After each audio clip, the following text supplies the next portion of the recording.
Good evening on this beautiful Tuesday, evening in mid-September. How was your day? How's everything going? We have been having such spectacular weather in Nashville, Tennessee, where I am living, and tell me about you. Where are you?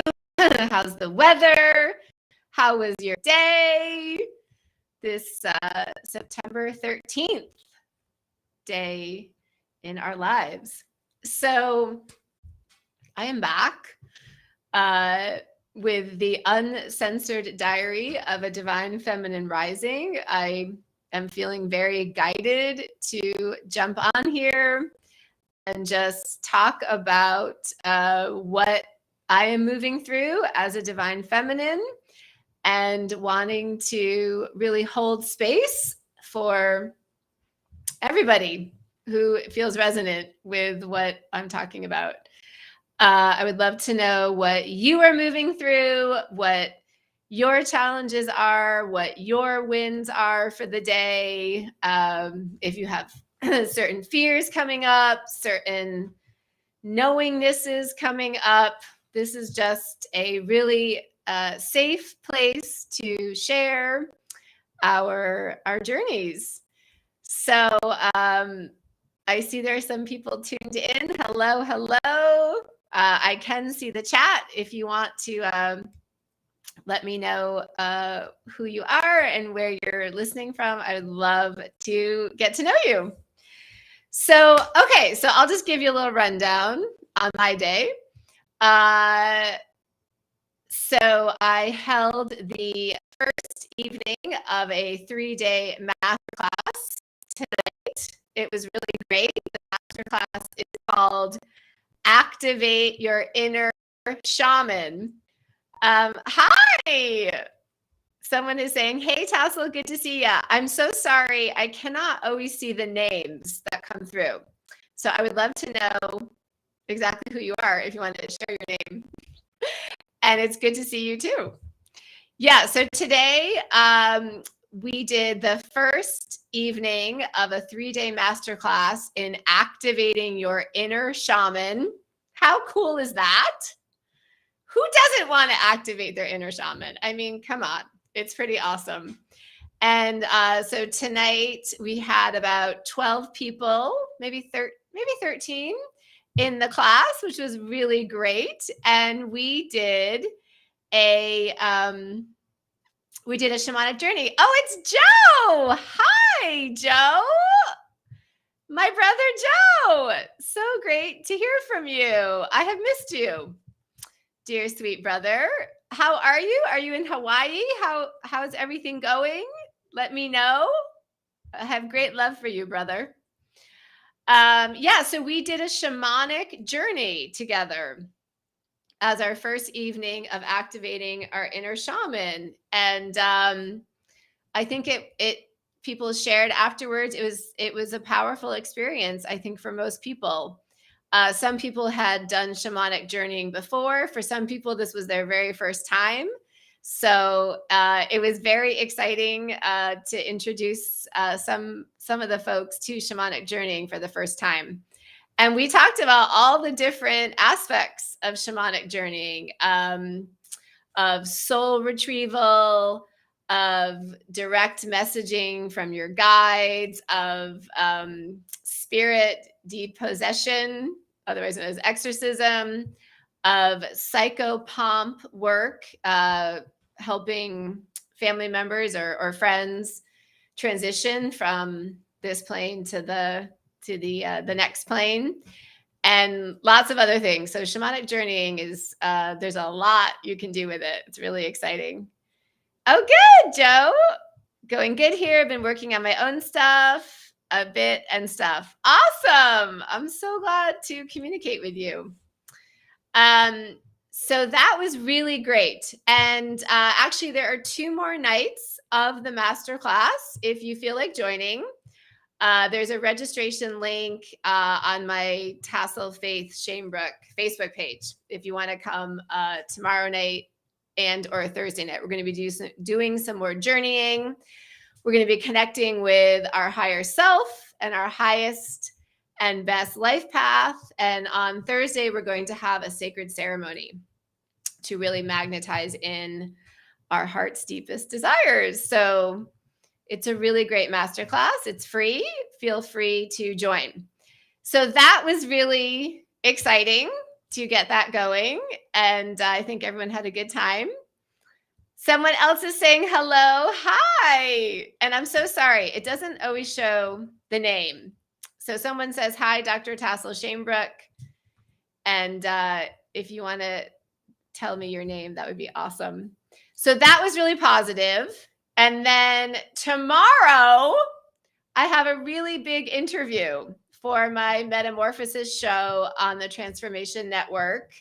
This is a new endeavor of mine.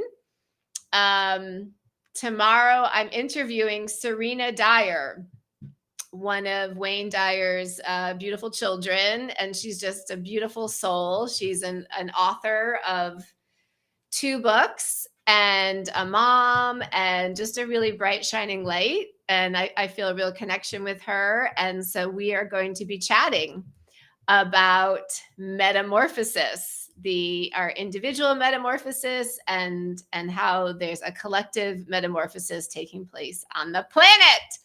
It's Dean. Hi, Dean. And Travis is here. Oh my gosh, all my brothers in the house. I got Joe and Dean and Travis. This is amazing. Oh, I love it. Thank you guys so much for tuning in. Let me know how you're doing tonight. Dean, I also want to mention I am hosting a boat journey a week from Saturday in Nashville on Percy Priest Lake. If you feel like coming. There's information about that on my Facebook page. Yeah, so there's a lot going on work-wise. So tomorrow I'm interviewing Serena Dyer, which is really exciting.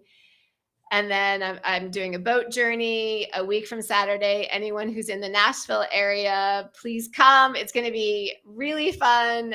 It's with my soul brother, Jason Latham, who I've known for many years. And we've been on this ascension journey together for many, many years. And we're going to be taking a boat and journeying to a beautiful island. And we're going to be having a fire ceremony and a cacao experience and a really deep heart meditation and community. And we're going to sing some mantras.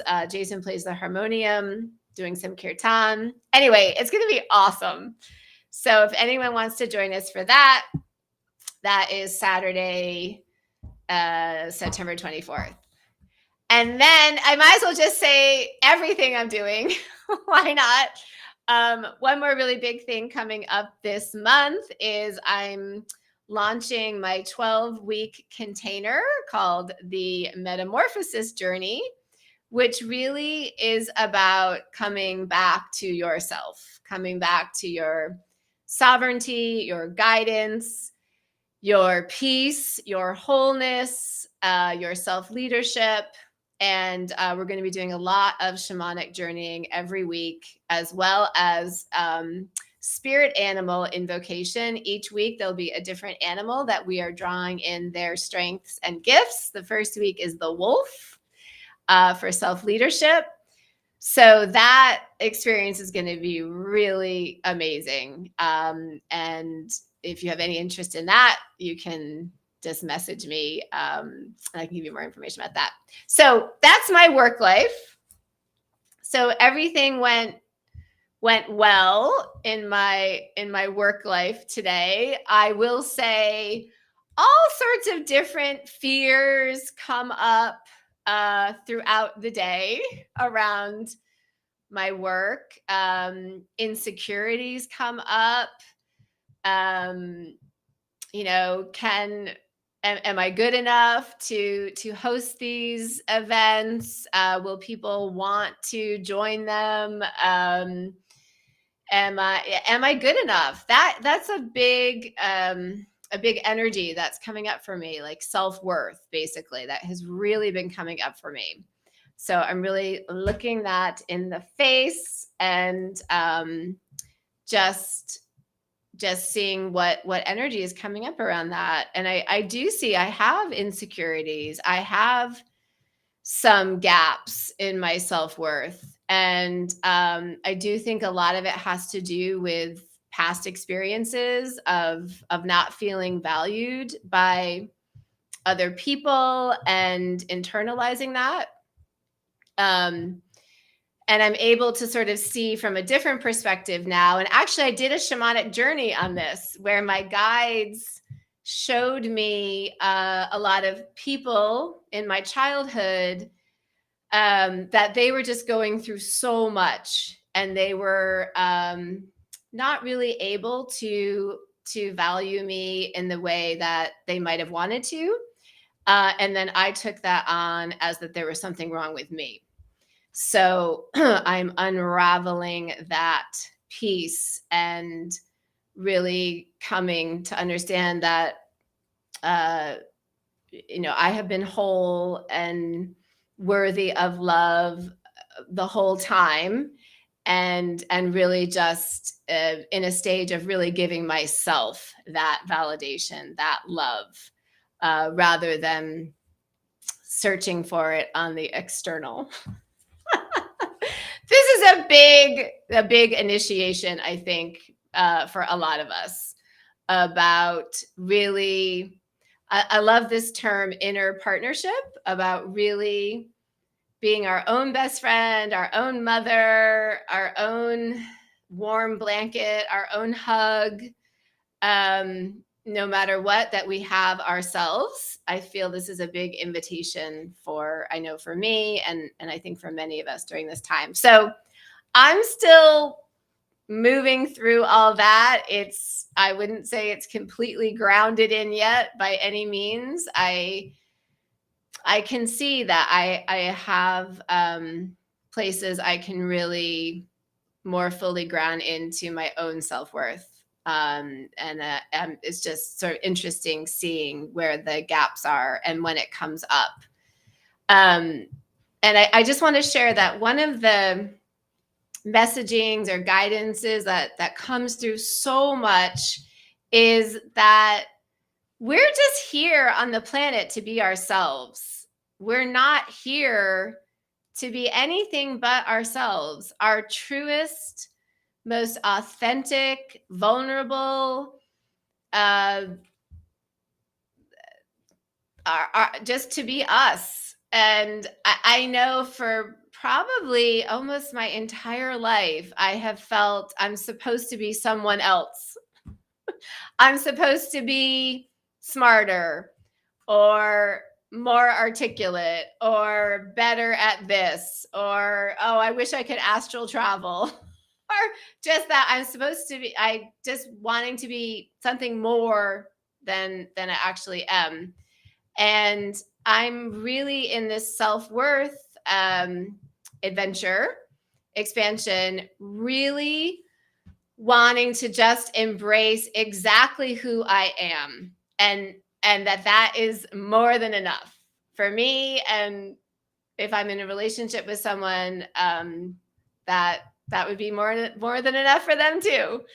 So part of the reason I'm really enjoying doing this uncensored diary of a divine feminine rising is I used to be really nervous doing things on YouTube or Facebook Lives, and I would prepare so much. And I'm not saying that's bad. I mean, it's good to prepare, but it also just feels really freeing just to jump on with a few ideas of what I might share and just be myself. And for that to be good enough.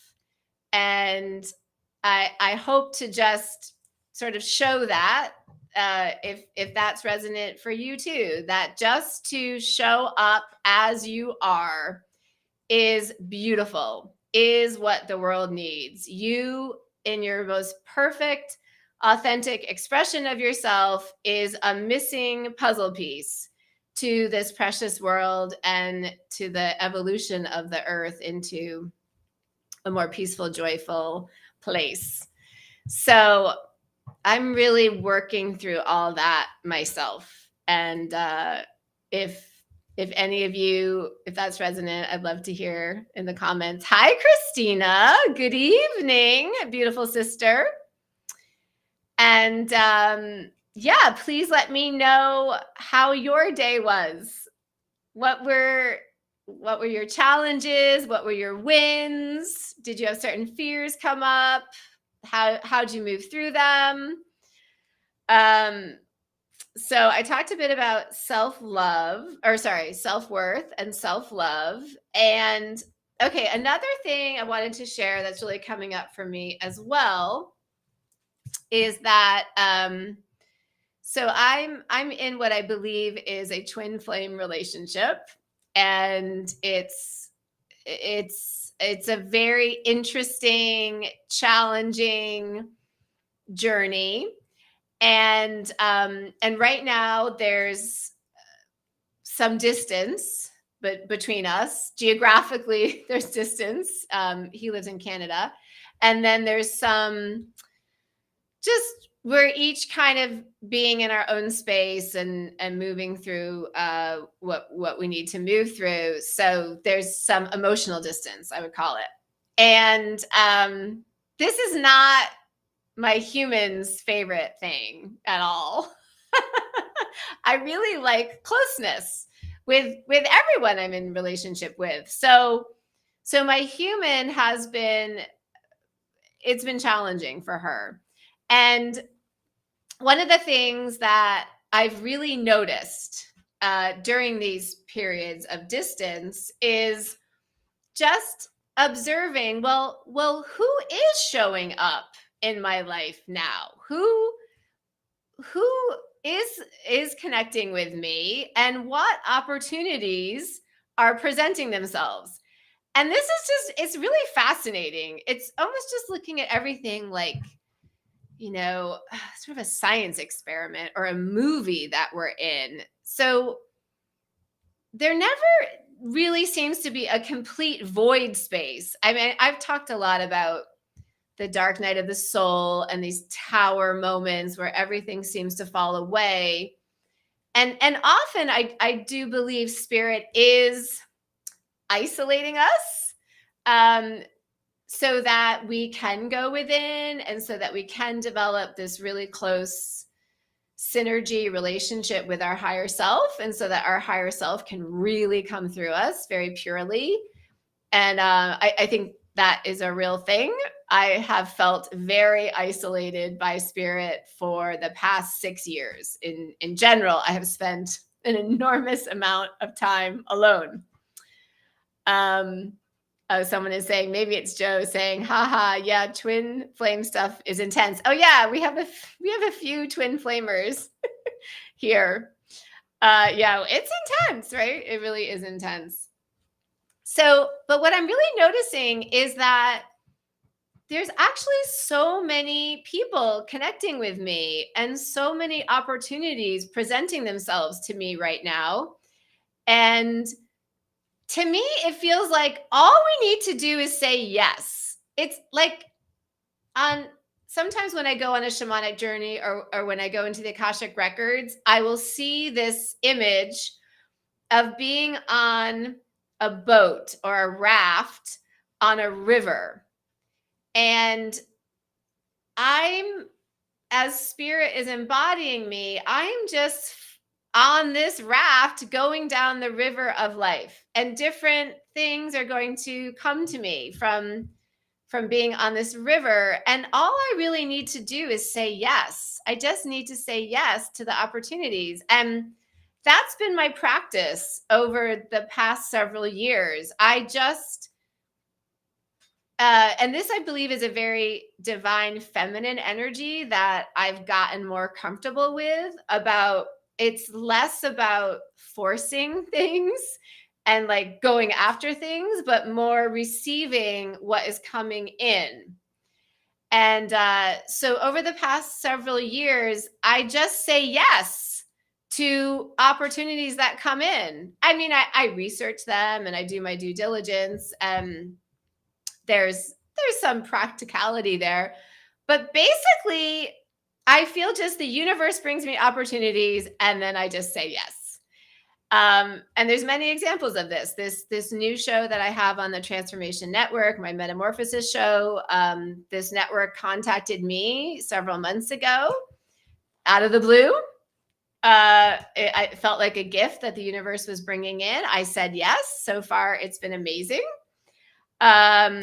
This course I mentioned, the Metamorphosis journey, I had a lot of guidance to create this journey, and I just said yes to it, and that's happening. So it if it's resonant, it's simple but not necessarily easy to just say yes to the opportunities that come in, because the thinking mind can start to get a little nervous, can start thinking about practical things. I'm not saying not to think about practical things, but I am saying to really notice what is coming into your field and run it through your body. And do you get a yes? Do you get an alignment with it? So that's been really fun to see that, although, say, my love life is not exactly ideal for my human, there have been many other really wonderful connections and opportunities that have had space to flow in while myself and my twin flame are kind of moving through our stuff. So that's been really interesting and really, really beautiful to really notice that. And something else that just really comes up for me so strongly is this fierce commitment to my dreams. I'm curious what your experience was with this, say as a child or a young adult. I had dreams, but the adults around me just seemed to say, you can't do that. You cannot have your dreams. You have to do this. And so most of my dreams as a child or a young adult, they just got stuffed away. They were not honored, and I really disconnected from them. And I use this word a lot. I ended up miscreating, I would say, a catastrophic life for myself because I was so disconnected from my own dreams, my own desires, my own values, pretty much everything. And I ended up just miscreating this life that had nothing to do with what I really cared about. It was like a manifestation of a mishmash of other people's ideas and agendas for my life. And I was so depressed. I was really, really depressed. Dean says, okay, so Christina says, I think she's talking about twin flames. Ain't no joke. Oh my gosh, seriously, sister. Ain't no joke. And Dean shares, my dreams are always different. If anyone feels like sharing what some of your dreams are, I'd love to hear. And I'd love to support and hold the vision for your beautiful dreams. So I think what I'm getting at is most of my life, I felt super disconnected from my dreams.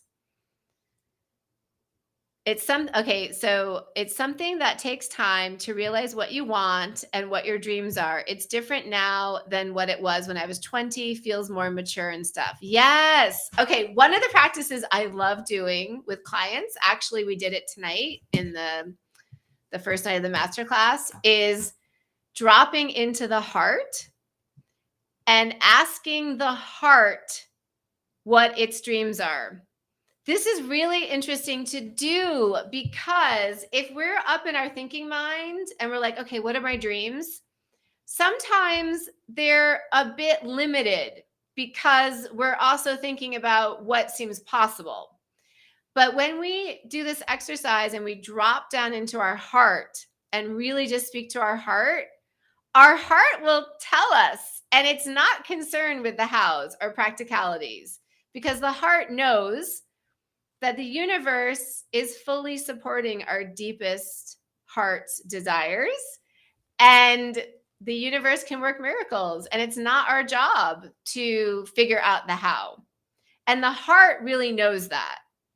So I just love that practice of dropping down into the heart to really feel the heart's deepest desires. And it may be different than what your mind comes up with.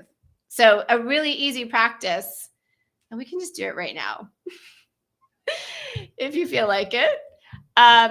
You can close your eyes and you can just take a few deep breaths. And this just brings us into our body. It just connects us into our body to just feel the breath.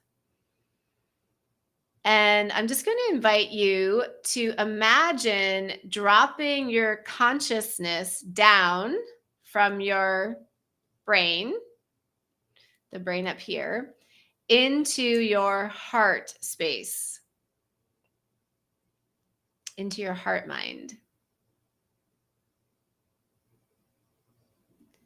And as you drop down into this precious heart mind of yours, you may see an image, you may see a color, you may have a certain feeling, a certain sensation.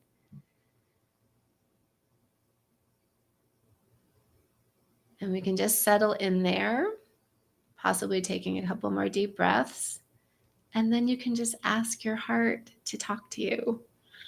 And you can say out loud or internally, precious heart, please talk to me. Please share the deepest longings, my deepest desires that might not always rise up to the surface because of my thinking mind. What is on my heart? What is my heart's deepest desire in this lifetime? And it's just really fun to hear what your heart says. If that resonated for anybody, if anybody wants to share what was on their heart, please feel free. So I was trying to explain that I have felt so deeply severed is the word that comes to mind, just severed from my heart's dreams for most of this lifetime. And it was really after my awakening about 10 years ago in 2012 that I think my heart opened up. It was part of the awakening. And I could feel the longings of my heart. And I could feel how the life that I had miscreated from the thinking mind and from other people's agendas for me was in great dissonance to my heart. And I basically went into a really deep depression for a long time because I think I didn't know that I could honor my heart. I think I still felt so disconnected and so disempowered to follow what was on my heart. It took me a long, long time to fully come back to my heart. I'm not sure I am fully back to it, but I live in my heart much more now. And I try to make decisions from my heart. Oh, someone has written in. This is so exciting.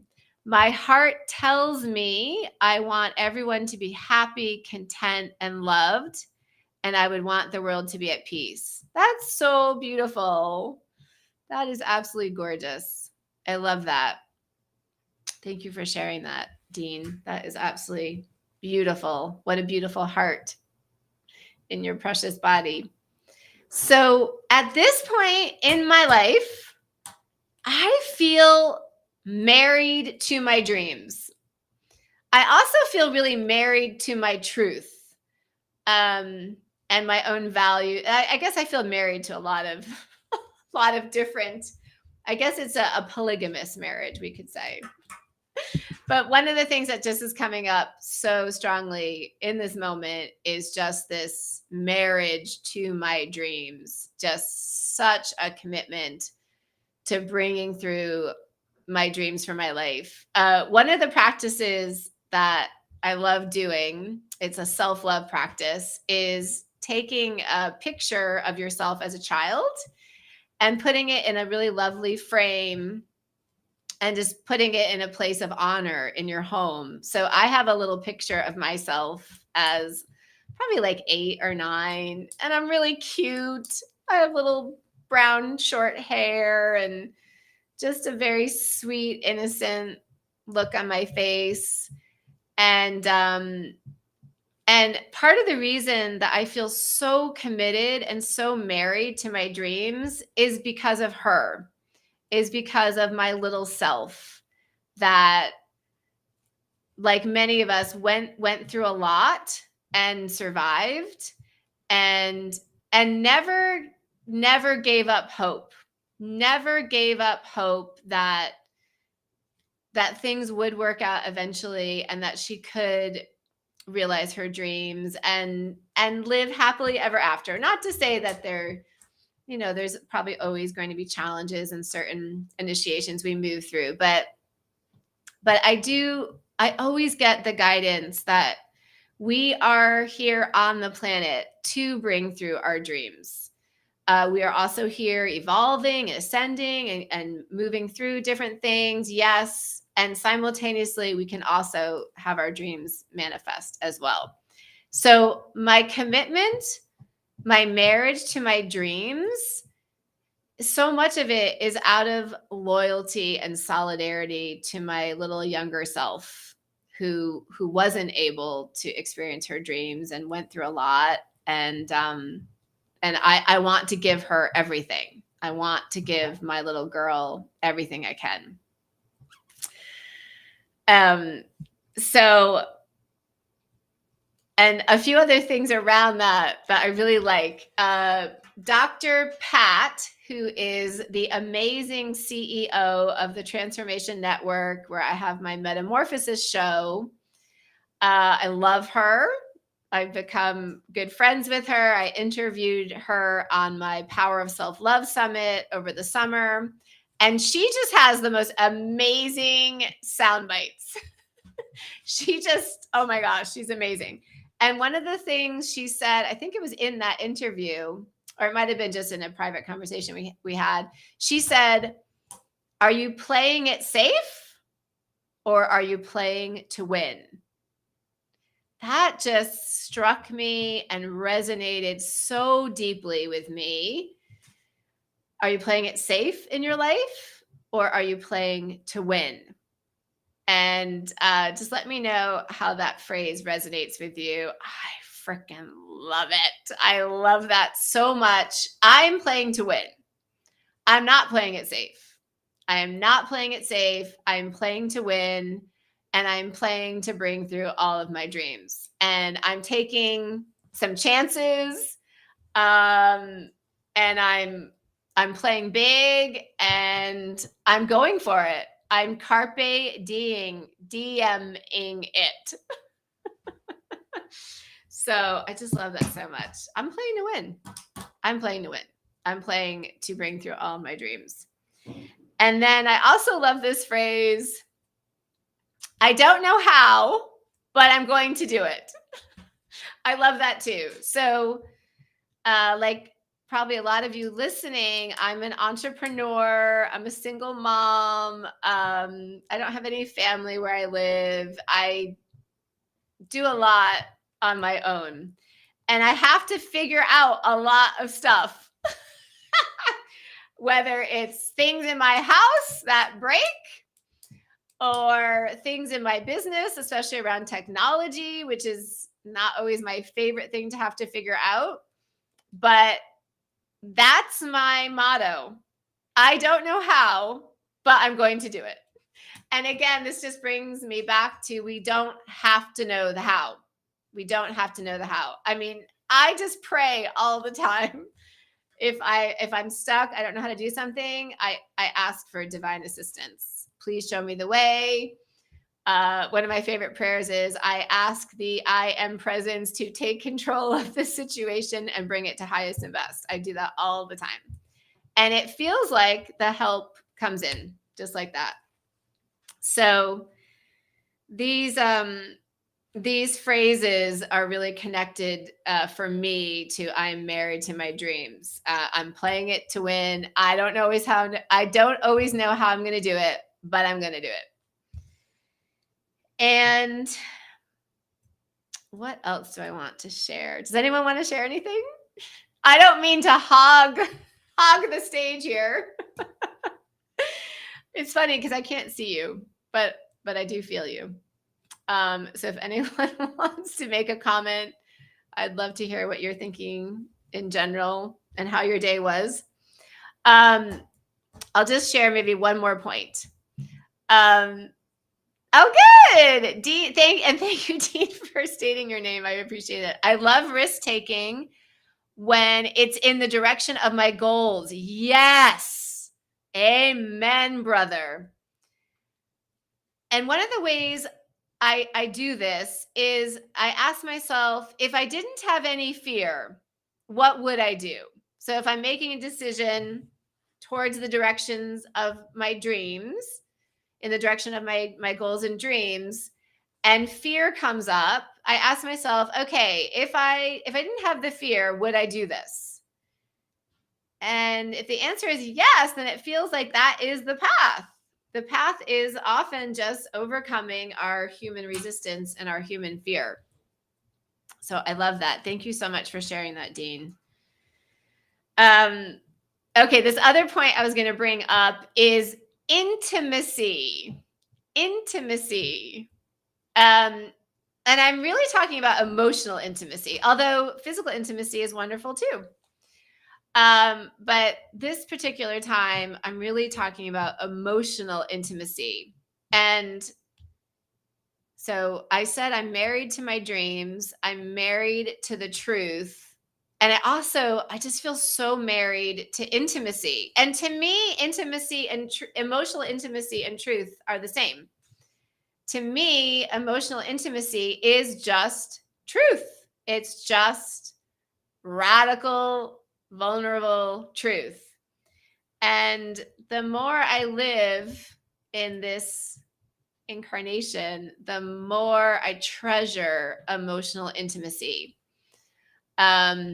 I love to hear exactly what is going on for someone. Exactly. It can be super dark. It can be super heavy. I want to know. I want to know exactly what your truth is. I want to know exactly what your experience is. You don't have to put on any mask. You can bear it all, raw, vulnerable. It can be messy, ugly, heavy. That's okay. It's beautiful. To me, that's beautiful. Your truth, your rawness, your courage to be intimate with others, it to me is so beautiful. I see it as a gift. When someone is really emotionally intimate with me, I feel honored. And this is actually one of the things that is so amazing about being a therapist is people in general tend to feel safe being intimate with me or other therapists. That's part of what we do, right?